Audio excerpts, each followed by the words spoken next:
Merci. Je voulais partager avec vous un cas clinique qui est au commun au service de cardiologie A et de médecine A et qui remonte à 3 ans. Il s'agit donc d'un patient de 59 ans qui est hypertendu, donc c'est son seul facteur de risque cardiovasculaire sous IEC depuis quelques mois et qui a présenté un AVC ischémique transitoire 6 mois avant son admission et qui a été imputé à un pic hypertensif. Donc en novembre 2012, il présente de manière inaugurale une dyspnée d'aggravation progressive avec une fatigabilité musculaire. Une choro a été réalisée dans une structure privée qui est revenue normale et le patient a été étiqueté comme cardiopathie hypertensive. Devant la persistance des symptômes, donc il est admis dans notre formation et l'examen clinique d'admission trouve principalement des signes d'insuffisance cardiaque globale à prédominance droite. Le CG s'inscrit en rythme régulier sinusal rapide et je vous laisse regarder le reste. La radiographie pulmonaire trouve un cœur augmenté de volume avec une surcharge hilaire bilatérale, une distribution vers les sommets, un épanchement pleural bilatéral. La biologie d'admission retrouve principalement un syndrome inflammatoire, un TP bas et une insuffisance rénale d'allure fonctionnelle. L'échocardiographie retrouve l'épanchement pleural qu'on avait vu à la radio de poumon avec d'emblée cet aspect d'hypertrophie ventriculaire gauche, hypertrophie d'allure symétrique, avec un ventricule qui n'est pas dilaté, on va le voir au TM, donc une hypertrophie à 20 mm environ au niveau du septum et de la paroi postérieure,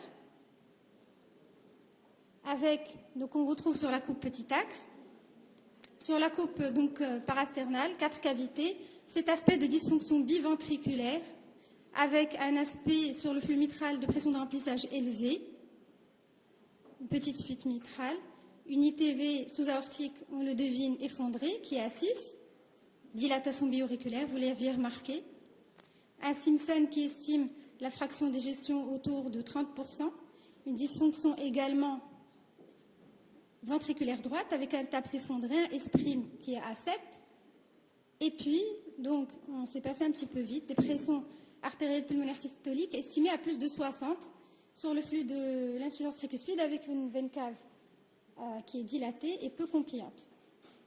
Donc en résumé, on a un aspect de cardiomyopathie hypertrophique et restrictive à l'écho chez un patient de 59 ans, hypertendu, antécédent d'AVC, admis en insuffisance cardiaque globale inaugurale. Et du coup, on a été obligé un petit peu de reprendre notre interrogatoire et notre examen clinique à la recherche d'un contexte dissimilitaire qui n'existait pas, de cardiopathie familiale, de chimio, etc. Il n'y avait rien de particulier à l'interrogatoire. Par contre, la reprise de l'examen clinique a retrouvé cet érythème périorbitaire, cette infiltration du muscle pectoral et cette macroglossie qui, vous l'aurez deviné, avec la discordance entre le microvoltage que vous avez dû voir tout à l'heure à l'ECG et l'HVG vu à l'échocardiographie, l'aspect brillant gravité du septum nous fait évoquer une amylose. Donc, suite à quoi, on demande une IRM cardiaque. Donc, je vous montre les images ciné qui retrouvent les anomalies morphologiques déjà citées à l'échocardiographie, donc l'HVG, d'allure symétrique, l'épanchement pleural avec un épanchement péricardique également ici. Et là, une séquence que je vais vous demander de regarder avec moi. Alors, c'est la séquence de TI scouting. En fait, c'est l'optimisation du TI qui nous sert à optimiser nos séquences de tardif, de rehaussement tardif. Vous l'avez déjà vu à plusieurs reprises au cours de la séance. Et là, je vous montre le TI scouting d'un patient normal. Alors, regardez avec moi. Le sang devient noir. D'abord, on dit que le signal s'annule. Donc, le sang devient noir. Et ensuite, normalement, le myocarde devient noir. Donc ça, c'est le TI de tout patient normal. Un patient qui a une infiltration amyloïde de manière pathognomonique, vous avez vu, le myocarde devient noir d'abord et ensuite le sang. Donc ça, c'est le TI scouting de notre patient. En fait, tout simplement parce que le fait qu'il y ait une infiltration dans tout le myocarde va diminuer le TI du myocarde et puis l'annulation précédera celle du sang. Donc on avait ici un signe pathognomonique. Là, je vous pense les séquences de rehaussement tardif et on a quelque chose d'assez pathognomonique également de l'amylose, c'est-à-dire un rehaussement sous-endocardique qui est diffus ici. Et je vous fais remarquer qu'il intéresse également la paroi de l'oreillette gauche, qui apparaît en hypersignal sur ces séquences de PSIR. Il y a également un aspect un petit peu zébré en rehaussement tardif, vous le voyez ici, au niveau de la paroi antérieure, c'est assez évident parce qu'on a à la fois ce rehaussement qui est sous-endocardique médio-ventriculaire et aussi un liseré d'hypersignal sous-épicardique. Donc on est devant une amylose très probable. Est-ce que c'est suffisant d'avoir une IRM, d'avoir une ETT parlante? Non. D'abord, on ne devrait plus parler d'une amylose, mais d'amylose au pluriel. Pourquoi? Parce que tout simplement, vous le savez, l'amylose, c'est des dépôts qui sont extracellulaires d'une protéine amorphe, de substances amorphes constituées de composants protéiques, et on classe les amyloses en fonction de ces protéines. Mais actuellement, avant, on connaissait l'amylose AL, AA, l'inflammatoire. Actuellement, il y a plus de 26 protéines, donc plus de 26 types. Nous, ce qui nous intéresse pour le cœur, c'est l'amylose AL, c'est-à-dire l'amylose à chaîne légère, qui est souvent en rapport avec une prolifération, donc un myélome, prolifération plasmocytaire au niveau de la moelle. Pourquoi elle nous intéresse? Parce qu'elle représente 60 à 80% des amyloses cardiaques, en particulier au Maroc. C'est-à-dire que les formes héréditaires et séniles ne sont pas très représentées au Maroc. Donc, il s'ensuit que le diagnostic de certitude ne peut être qu'histologique. Donc, la démarche diagnostique chez notre patient va consister d'abord à rechercher l'amylose et à éliminer bien évidemment les diagnostics différentiels. Et pour ce, je vous rappelle que sur le plan phénotypique, et on revient à nos classifications des cardiomyopathies et de l'ESC, qui est bien sûr plus primée par les Européens. Donc, Hasna nous a parlé tout à l'heure de la classification américaine. Et bien, sur cette classification qui est phénotypique, l'amylose est classée à la fois dans les cardiopathies hypertrophiques et dans les cardiopathies restrictives. Donc, on est devant une HVG à l'écho. Que doit-on faire? L'HVG, c'est notre patient, a été plutôt symétrique. Bien sûr, il faut éliminer les causes d'augmentation de la post-charge, l'HTA, le rétrécissement aortique. Ce n'était pas le cas chez lui. On se retrouve devant les causes d'infiltration du myocarde, c'est-à-dire l'amylose, la sarcoïdose, la maladie de Fabry principalement. Et si on corrèle ça à l'amplitude du voltage, déjà, ça nous permet un petit peu d'éliminer la maladie de Fabry où l'amplitude du voltage est élevée. Et pourquoi le voltage est diminué justement dans l'amylose? Parce que les myocytes ne sont pas touchés par le processus d'hypertrophie. Je vous rappelle que c'est une infiltration qui est extracellulaire. Alors, que faire devant tous ces différents types de cardiomyopathie? Je vous invite pour cela à regarder avec moi un organigramme qui a été donc, présenté par le CHU de Mondor, qui sont passés centre de référence en amylose cardiaque. Alors, eux, chez un patient avec une HVG concentrique et un microvoltage, je vous rappelle au passage que bien sûr il faut réaliser le strain, ce qu'on n'avait pas fait pour notre patient. Le strain basal, le strain longitudinal en particulier au niveau basal, est diminué dans l'amylose. Et bien, chez ces patients avec discordance HVG microvoltage et qui ne présentent pas de pacemaker, ils recommandent de faire d'emblée une IRM cardiaque avant même la biologie. Et si l'IRM cardiaque est pathognomonique, ce qui était le cas chez notre patient, c'est-à-dire si elle montre des anomalies morphologiques comme à l'écho, avec parfois la spécificité de montrer une hypertrophie du ventricule droit qu'on n'arrive pas à bien voir à l'échocardiographie, si elle montre ces difficultés d'annulation du T1 sur les séances de T1 scouting que je vous ai montrées, et si elle montre un rehaussement pathognomonique, comme je vous l'ai montré pour notre patient, dans ce cas, on est fortement orienté vers une amylose. Alors, juste un petit mot sur les rehaussements tardifs. Il y a eu des papiers récents qui ont montré une très bonne corrélation avec l'histologie, c'est-à-dire 90% de valeurs prédictives positives par rapport à la biopsie endomyocardique, ce qui est intéressant.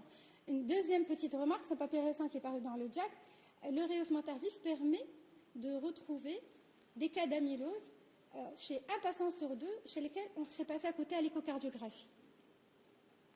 Donc on reprend notre organigramme, notre IRM était bien pathognomonique, il faudra doser à ce moment-là les chaînes légères à la recherche d'une amylose AL, mais de toute façon, il faudra passer par l'histologie pour asseoir le diagnostic. Donc revenons à notre patient. On a fait la recherche de chaînes légères. Elle était positive dans les urines. C'était une chaîne lambda limino-électrophorèse urinaire. Mais les biopsies des glandes salivaires, la biopsie rectale, l'aspiration de la graisse abdominale sont restées négatives. Et en attendant la réalisation et le résultat de ces biopsies successives, le patient échappe progressivement au traitement symptomatique. Il développe une hypotension orthostatique. Je vous rappelle que l'amylose peut toucher en fait tous les organes. L'amylose AL touche principalement le cœur, le rein, le foie, un petit peu le système nerveux central, et elle touche aussi le système nerveux autonome. Et en fait, ça nous complique un petit peu l'existence. C'est une insuffisance cardiaque qui a une gestion particulière parce que du peu que le système, qu'il y ait une dysautonomie, on va avoir donc un danger d'utilisation de tous les hypotenseurs parce que notre patient a commencé, il était sous IEC, je vous le rappelle, bien sûr qu'on a dû arrêter. Il a commencé à développer des hypotensions orthostatiques sévères. Et finalement, qu'est-ce qu'on peut utiliser? On peut utiliser les diurétiques, évidemment, et aussi les anticoagulants. Alors, une petite particularité de l'amylose, c'est que Même si le patient est en rythme sinusal, si on retrouve un rehaussement tardif de l'oreillette gauche, comme c'était le cas chez notre patient, il faut les anticoaguler. Parce que même si ces oreillettes semblent en rythme sinusal, en fait, elles sont acontractiles. Et probablement l'AVC dont je vous ai parlé au début était peut-être embolique. Il faut aussi rappeler qu'il ne faut pas utiliser les bradycardisants. Les bêta-bloquants, on est limité. Pourquoi? Parce que du fait de la rigidité liée à la CMR, le patient a besoin de cette tachycardie et que les dromotropes négatifs peuvent majorer, aggraver les troubles de conduction. En particulier, attention, la digoxine est contre-indiquée parce qu'elle se lie aux fibrilles amyloïdes. Cela majore le risque de troubles de conduction. Donc le patient, justement, en parlant de troubles de conduction, a fait au Holter ECG un trouble de conduction majeur. On a posé l'indication d'un pacemaker monochambre, mais le TP spontané s'effondre à 30%. Il saigne à tous les points d'injection. Et enfin, la biopsie ostéomédulaire nous donne une signature avec une plasmocytose. Et bien, c'était bien un myélome, avec une très probable amylose AL. Et donc, on a enfin instauré le traitement spécifique en accord avec les internistes. Méthotrexate corticoïde, le patient est décédé moins de 2 mois après le début de la symptomatologie. Et on le comprend aisément parce qu'il avait plusieurs facteurs de mauvais pronostic, dont le principal, c'est la découverte tardive, au stade d'insuffisance cardiaque. Il y a aussi le retard lié aux biopsies, il y a cette plasmocytose importante, et ce BNP qui est un très important facteur pronostic dans l'amylose, également l'insuffisance rénale qui contre-indiquait l'usage d'une chimiothérapie qui était de choix, c'était les alkylants.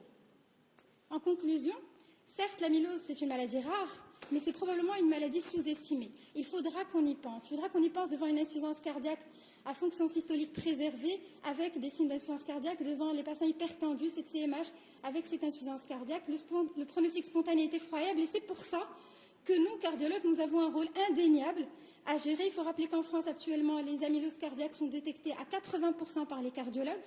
Le diagnostic précoce, vous l'avez vu pour notre patient, aurait pu vraiment améliorer le pronostic. C'est vrai que l'écho reste l'examen de base, mais l'IRM est un complément indispensable. Ce n'est pas une signature histologique, mais on peut convaincre, on peut s'acharner en disant « venez regarder, cet examen est pathognomonique et aussi anticoaguler le patient, il y a un rehaussement au niveau de l'oreillette ».